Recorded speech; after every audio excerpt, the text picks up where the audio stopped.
नमस्कार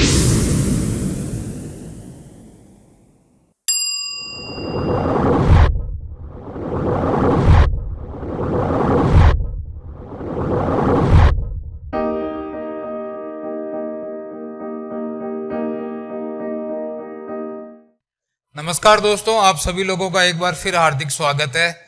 हमने अभी तक की कंप्लीट जो एडवांस के अंदर थ्योरी और जो हमारा प्राइस एक्शन है कैसे काम करता है, भाव कैसे इंपॉर्टेंट निर्णय में लेने में मदद करता है, वो सारी बातचीत हमने कर ली। प्राइस के बारे में आपको कंप्लीट समझा दिया है। अब ये आपके प्रैक्टिकल चार्ट्स के ऊपर और होने वाले हैं, उनको हम समझेंगे। तो अब आज के जो हमारा टॉपिक रहेगा उस टॉपिक का हम है कि आपने कई बार देखा होगा प्राइस के अंदर और मूविंग एवरेज के अंदर, तो मैंने आपको डाइवर्जन और कन्वर्जन दोनों समझा दी। अब ये सिस्टम क्या होता है कि हमारे इंडिकेटर सिस्टम पे भी चलता है। यानी आप इस चीज को ऐसे समझ लीजिए कि आप किसी चीज का टॉप और बॉटम कैसे पकड़ें, और इंडिकेटर की सहायता से वो आपको कैसे पता लगे कि अब इसके अंदर टॉप लगने वाला है और अब इसके अंदर बॉटम लगने वाला है। हमने अपने पूरे प्राइस के सिस्टम से, इलेट वेव के सिस्टम से जान लिया कि हम कहां तक जाने वाले हैं, कहां तक हम रिट्रेस करने वाले हैं, कहां से हम रिवर्स करने वाले हैं। बट इससे पहले भी ये सारी चीजें कंफर्म हो तो हमें क्या है कि एक इंडिकेटर, दो इंडिकेटर मैं यूज करता हूं। मैं तो खुद अपना एक यूज करता हूं, मैंने दो आपको बताए हैं इंडिकेटर। आपको एमएससीडी भी बताया और आरएसए भी बताया, दोनों बहुत अच्छे इंडिकेटर हैं। बाकी आप कोई सा भी यूज कर लीजिए, लेकिन इन्हीं के ऊपर मैं बात करूंगा। तो जब भी प्राइस के अंदर, जब इंडिकेटर के साथ आप प्राइस को कंपेयर करेंगे तो आपको कैसे पता लगेगा कि इस टाइम फ्रेम के अंदर ये टॉप क्रिएट होने वाला है, तो उसको क्या बोलते हैं कि प्राइस और इंडिकेटर के बीच के अंदर डाइवर्जन क्रिएट हो जाते हैं। यानी प्राइस अपना हायर हाई बना रहा है, इंडिकेटर अपना लोअर लो बना रहा है। इंडिकेटर तो अपना लोअर लो बनाना शुरू कर दिया, प्राइस ने अपना हायर हाई बनाना शुरू कर दिया। तो ये यहाँ पे ट्रेड नहीं लिया जाएगा। हो सकता है कि उस टाइम फ्रेम के अंदर वो बना रहा हो, लेकिन बड़े टाइम फ्रेम के अंदर वो अपना इक्वली चल रहा हो। तो ये इंडिकेटर के ऊपर कभी भी ट्रेड नहीं लिए जाते हैं। ये मैंने आपको इंडिकेटर वाले वीडियो के अंदर सारा समझाया है। अब ये सिर्फ उस टाइम फ्रेम के अंदर हमें टॉप को निकालने के लिए काम आता है। जब वहां से हमें किसी बड़े टाइम फ्रेम के अंदर जब भी आप ये चीज देखेंगे तो वहां पे बड़े मेजर टाइम फ्रेम के टॉप क्रिएट होते हैं। तो अब इसको क्या है कि मैं थोड़ा सा अपने सिस्टम पे समझाने की कोशिश करता हूँ कैसे आपको दिखाई देता है। और इन जो प्राइस के इंडिकेटर के जो डाइवर्जन होते हैं, दोनों ही होते हैं, पॉजिटिव डाइवर्जन और नेगेटिव डाइवर्जन, और कुछ एक हिडन डाइवर्जन भी होते हैं। चलिए पहले मैं चलता हूं सिस्टम के ऊपर। तो आज हम बात करने वाले हैं indicator, price and indicator, price and indicator diversion से। दोनों क्या हो सकते हैं हमारे, पॉजिटिव और नेगेटिव डाइवर्जन हो सकते हैं, positive and negative diversion create हो जाएंगे। और प्राइस के साथ इनको जोड़ के चलना है और इंडिकेटर के साथ इनको जोड़ के चलना है। जैसे सबसे पहले हम क्या करते हैं कि अपने आरएसआई के ऊपर देख लेते हैं। आरएसआई के अंदर ऊपर की तरफ देखने की कोशिश करेंगे तो मान लीजिए कोई ये ट्रेंड चल रहा है, ये आपका क्या है, पीछे से कोई एक ट्रेंड चल रहा है, ये आपका एक कोई ट्रेंड चल रहा है, पेंसिल, ये पेंसिल, ये कोई आपका एक ट्रेंड चल रहा है, ठीक है।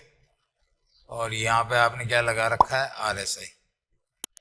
ये मान लीजिए वो 70 की वैल्यू है आपके, जहाँ पे ओवरबॉट हो जाता है, और ये आपके 30 की वैल्यू है जहाँ पे ओवरशोल्ड हो जाता है। तो अच्छी तरह लिखे इनको, चलिए ठीक है। तो ये आपके हो गई 70,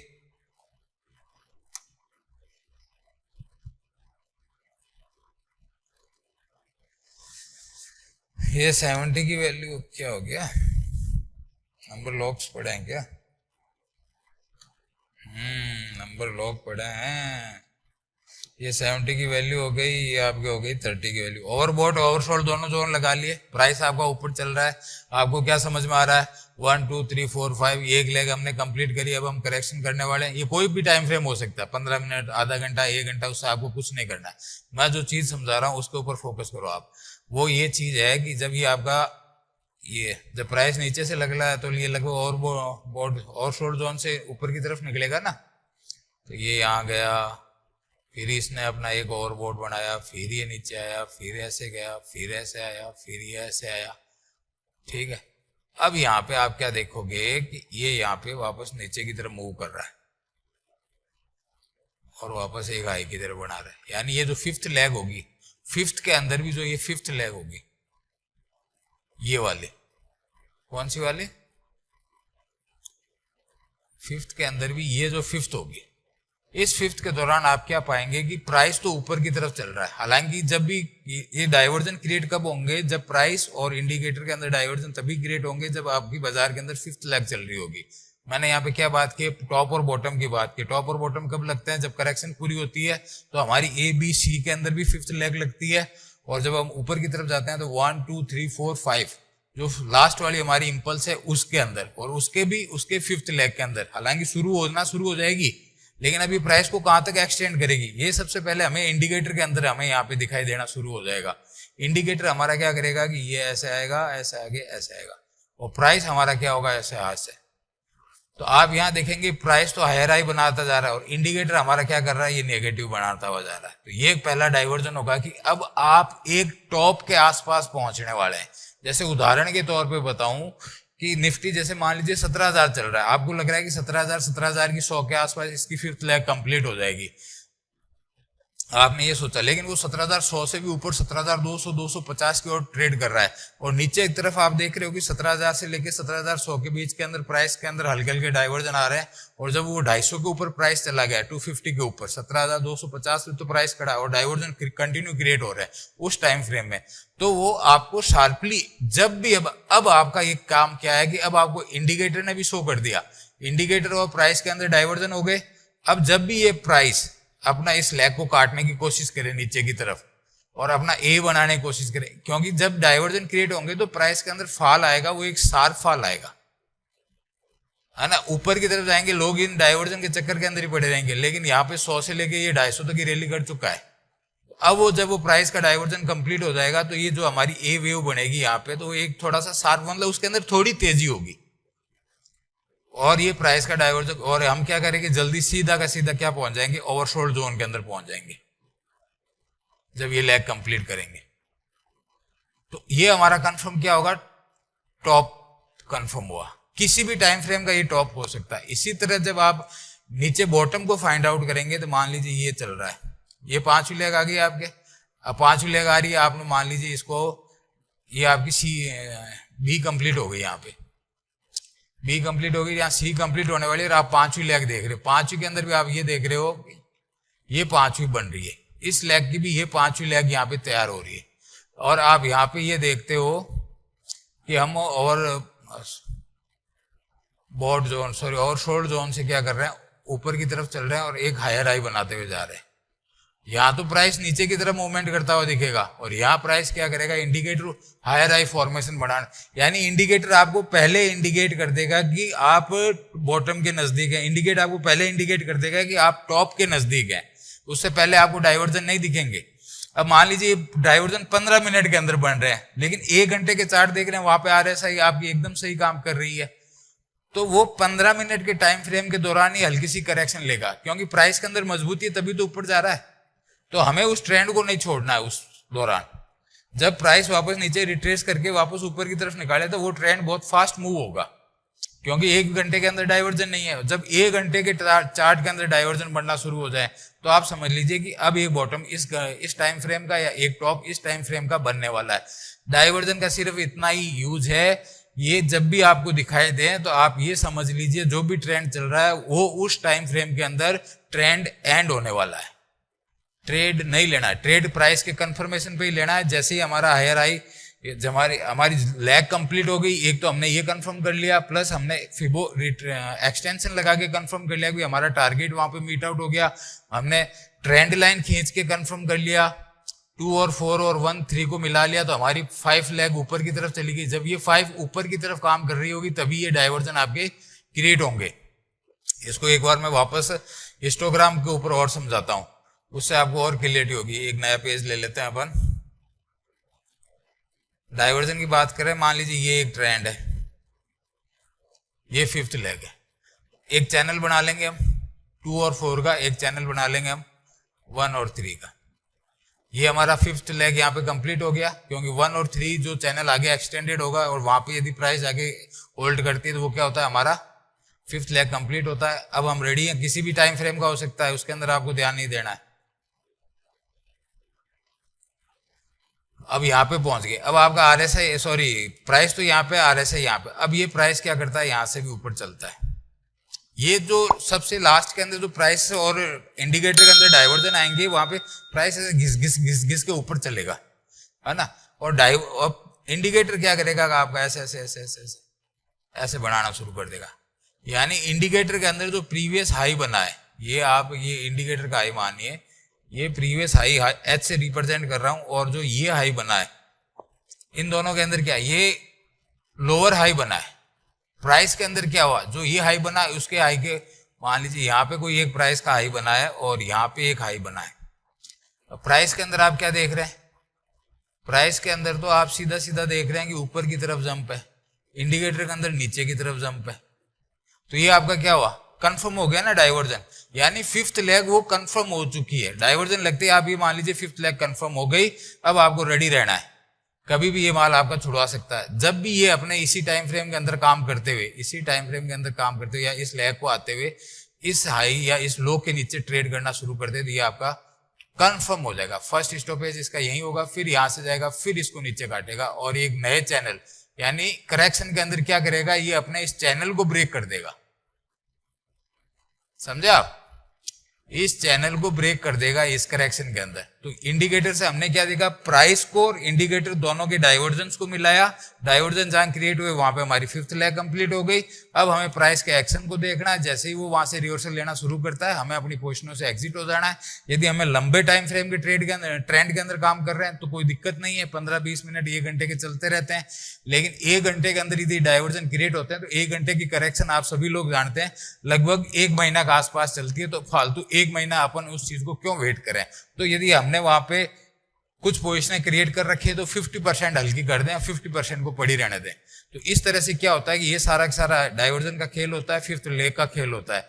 इसी तरह जब आप हिस्टोग्राम भी देखने की कोशिश करेंगे, तो ये तो मैंने आपको आरएसआई बताया, हिस्टोग्राम के अंदर आप क्या होगा, ये जीरो लाइन होगी आपके, इसको ऐसे बनाता हूं, ये देखिए ये जीरो लाइन होगी। अब हिस्टोग्राम आपका ऊपर की तरफ काम कर रहा है अभी तक, तो हिस्टोग्राम आपका ऐसे ही तो होता है, ऐसे ऐसे ऐसे ऐसे ऐसे जीरो से ऊपर की तरफ काम कर रहा है। अब आप देखेंगे कि जब ये 5th लेग कंप्लीट हो रही होगी, जब मैं इसकी बात कर रहा हूं यहां पे और इसकी बात कर रहा हूं, ये जो हाई लगा ना H to H higher high देख रहे हैं, अब आपका हिस्टोग्राम यहाँ पे क्या करेगा, यहाँ पे ये नीचे की तरफ बढ़ाना शुरू कर देगा। हिस्टोग्राम के अंदर लोअर हाई की तरफ लगते हुए जाएंगे, जो उसके बार्स होंगे वो धीरे धीरे धीरे धीरे छोटे होते जाएंगे, यानी हिस्टोग्राम अपने जीरो लाइन की तरफ मूवमेंट को शुरू कर देगा। समझ गए आप, जब ये करेक्शन यहाँ पे ये इधर तो प्राइस में हाई बढ़ा और इधर हिस्टोग्राम के अंदर ये लो बढ़ा। इधर हमने आरएसआई के अंदर क्या देखा, आरएसआई के अंदर भी सेम देखा, इसके अंदर भी सेम देखा। जब दोनों के अंदर डाइवर्जन आपको दिख जाए, 2 इंडिकेटर है, दोनों के अंदर चेक कर लीजिए, और भी इंडिकेटर खूब सारे हैं लेकिन मैं उनको नहीं बोलूंगा यहाँ पे, मैं जो यूज करता हूँ वो चीजें आपको बता रहा हूँ। 5th लेग की हमारी कंफर्म ये हो गया कि अब ये हमारा लेग लगने वाला है। अब जैसे ही ये 5th लेग का हमारा टॉप लग गया, उसी प्रकार हम क्या करेंगे, बॉटम भी निकालेंगे, उसी प्रकार हम क्या करेंगे, एक बॉटम को भी निकालेंगे। पेंसिल, ये 5th लेग हो गई हमारी। अब इसके अंदर क्या होगा, इसके अंदर क्या होगा आपके, ये आ रहा है ऐसे नीचे आ रहा है, ऐसे आ रहा है, ऐसे आ रहा है, ऐसे आ रहा है, ठीक है। अब ये ऐसे आके ऐसे ये ऊपर की तरफ बनाएगा, यानी यहाँ पे ये लोअर हाई बना रहा था, अब यहाँ पे हायर हाई बनाएगा। प्राइस क्या करेगा, प्राइस का मान लीजिए 5th यहाँ कंप्लीट हो गया, लेकिन फिर भी ये ऐसे ऐसे ऐसे ऐसे करते हुए नीचे आ रहा है, यानी प्राइस तो नीचे की तरफ मूव कर रहा है और आपका इंडिकेटर ऊपर की तरफ मूव कर रहा है। हिस्टोग्राम के अंदर आप देखेंगे तो ये क्या होगा, हिस्टोग्राम के अंदर आप इस चीज को देखेंगे तो ये मान लीजिए ये यहाँ पे हुआ, ये बार छोटे होने शुरू हो जाएंगे। अब प्राइस नीचे जा रहा है और बार छोटे हो रहे हैं, आप देख रहे हो कि ये क्या हो रहा है, इसके अंदर ये बार नीचे की तरफ से, यानी ये वापस जीरो लाइन की तरफ मूवमेंट करना शुरू कर देगा। प्राइस आरएसआई के अंदर तो हायर हाइज फॉर्मेशन शुरू कर देंगे, प्राइस के अंदर लोअर लो फॉर्मेशन शुरू हो जाएगी। हिस्टोग्राम के अंदर क्या होगा, बार छोटे होते हैं, जीरो लाइन की तरफ बढ़ने शुरू हो जाएंगे, यानी हमारा बॉटम आसपास ही है, अब हमें अलर्ट रहना चाहिए। और बाकी मैंने सारे कई तरीके बता रखे हैं, तो उनके साथ इस टूल को भी आप ऐड कर सकते हैं। तो ये बोले जाते हैं प्राइस और इंडिकेटर के डाइवर्जन। समझ गया? जो ये ऊपर की तरफ बनता है, जब हायर हाई फॉर्मेशन में बोलता है तो इसको हम नेगेटिव डाइवर्जन कहते हैं, और जब ये नीचे की तरफ बनता है, प्राइस नीचे की तरफ मूव कर रहा है और ये ऊपर आपके RSI या हिस्टोग्राम जीरो लेंथ की तरफ ऊपर मूव कर रहे हैं, तो इनको क्या बोलते हैं, पॉजिटिव डाइवर्जन। डाइवर्जन हो गए। तो ये सारी चीजें आप कंक्लूड करके इस मतलब ये एक एक्स्ट्रा टूल और हो गया। 5 लैग तो आप पहचान रहे हो, लेकिन एक्स्ट्रा टूल आपका क्या करे, एक इंडिकेटर ने यदि आपको इंडिकेट कर दिया वहां पे कि सावधान हो जाइए, अब रास्ते बदलने वाले हैं आगे की तरफ। मान लीजिए आप कोई सफर कर रहे हैं, अचानक कोई इंडिकेटर है डाइवर्जन, तो आपको क्या करना, जिस लेन में चल रहे हैं उस लेन से दूसरी लेन के अंदर आना है, फिर वापस जाके थोड़ी देर में वापस आप उस लेन में आ जाएंगे, यानी वहां पे आगे कुछ काम हो रहा है, यानी यहां तक ये टॉप लग चुका है। तो इन चीजों को अपन आप रियल लाइफ एग्जांपल से भी जोड़ के देख सकते हैं। तो डाइवर्जन जहां जहां होते हैं वहां पे क्या होती है, थोड़ी देर के लिए प्राइस की दिशाएं बदल जाती है। और ये डाइवर्जन यहाँ पे क्रिएट हो गया, मतलब यहाँ पे एक बार आपका टॉप क्रिएट हो गया, एक बार आपका बॉटम क्रिएट हो गया। हिस्टोग्राम प्लस RSI दोनों के साथ मैंने समझा दिया। बहुत ही ये हालांकि इन्फॉर्मेशन सब जगह अवेलेबल है, लेकिन इसको डाइवर्जन को यूज कैसे करना है इसको समझिए। जब भी ये आपके टॉप के ऊपर बने तब ये डाइवर्जन काम के, या नीचे बने तो कोई काम के नहीं है, है ना। आपको हमेशा डाइवर्जन टॉप के ऊपर देखना है, टॉप के ऊपर भी प्राइस का सबसे छोटे टाइम फ्रेम के अंदर करेक्शन देख लेनी है। यदि उसके अंदर ABC कंप्लीट हो रही है तो, और फिर आपको टाइम फ्रेम के अकॉर्डिंग साथ में चले जाना है। तो अब जब इन सारी चीजों, ये सारी चीजें हम चार्ट के ऊपर समझने वाले हैं, इसलिए कोई चिंता की बात नहीं है। तो ये हमारा वीडियो यहीं पे खत्म होता है, इसी बात को यहीं पे समराइज कर देता हूं। तो हमारा प्राइस और इंडिकेटर का जो मूवमेंट होता है वो हमें क्या शो करता है, जो डाइवर्जन होते हैं पॉजिटिव और नेगेटिव डाइवर्जन जहां पे भी बनते हैं, हमारी 5th लेग कंप्लीट हो रही है, वो हम नियर द एक टॉप क्रिएट कर रहे होते हैं किसी भी टाइम फ्रेम के अंदर। ये हो सकता है छोटे टाइम फ्रेम के अंदर जनरली ज्यादा वैलिड नहीं करते, कम से कम 1 घंटे के चार्ट के अंदर आप इनको मिलाने की कोशिश करेंगे तो आपको अच्छे रिजल्ट और मिलने प्रोड्यूस होना शुरू हो जाएंगे। 15 मिनट में मिलाएंगे, आपको पता है 3-4 दिन के अंदर करेक्शन करके ऊपर चला जाएगा। फालतू क्यों माथाफोड़ी करनी, चलने दीजिए जैसा ट्रेंड चल रहा है। 1 घंटे के अंदर बन रहा है, अलर्ट हो जाएगी। 1 घंटे के अंदर 1 महीना लगेगा करेक्शन के अंदर, तो 1 महीना आपको वहां नहीं रखना, कोई दूसरा स्टॉक निकल रहा है उसके साथ चलना है, ठीक है ना। उसके भी जहां टॉप बना वहां पे भी डाइवर्जन करके आप एग्जिट हो गए, और जहां से नीचे बॉटम बन रहा है सारी चीजें आपको कंफर्म है, वहां पे आपने इंडिकेटर का देख लिया, तो उससे निकल के उसमें आ जाइए। जब ये वापस निकलने की कोशिश करे तब इसके साथ वापस राइड कर लीजिए। बस यही स्टॉक मार्केट है, यही जर्नी है, जीवन भर चलती रहेगी। इधर उधर आप उनको 4-5 स्टॉक रखना है, जो 5 स्टॉक है उनके अंदर आप हायर टाइम फ्रेम के अंदर जाके वहां पे डाइवर्जन को आइडेंटिफाई करने की कोशिश कीजिए। आपको सारे दिखाई देंगे, यहाँ पे डाइवर्जन बने थे, यहाँ पे 5th लेग मेरी कंप्लीट हुई थी, यहाँ से मेरा रिट्रेसमेंट यहाँ आना चाहिए था टाइम फ्रेम का, और हमने यहीं पे एक टॉप क्रिएट किया। चलो उम्मीद करता हूँ ये सारी चीजें आपको समझ में आ गई, क्लियर हो गई। अब इसी के साथ इस वीडियो को यहीं एंड करता हूँ। बहुत बहुत धन्यवाद, बहुत बहुत शुक्रिया।